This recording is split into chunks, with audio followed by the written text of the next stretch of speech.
Je me suis assis avec un homme marié, et il me parla avec nostalgie de la liberté des célibataires. Puis je me suis assis avec un célibataire, et il m'enviait la stabilité des couples mariés.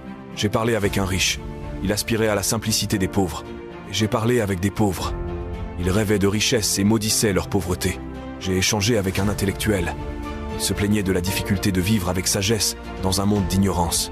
Puis avec un ignorant qui pleurait sur le savoir qui lui échappait. J'ai parlé avec un vieil homme. Il regrettait son enfance.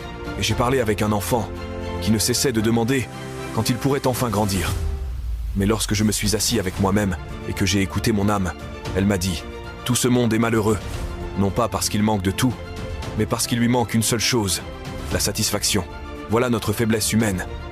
Nous désirons toujours ce que nous n'avons pas, en idéalisant la vie des autres et en oubliant les bénédictions de la nôtre. Morale, le bonheur ne se trouve pas dans ce que l'on attend, ni dans ce que possèdent les autres. Il se trouve dans la gratitude et la satisfaction pour ce que l'on a déjà. Si tu choisis la gratitude plutôt que l'envie, écris en commentaire « Je suis reconnaissant ». Partage cette histoire pour rappeler que la vraie richesse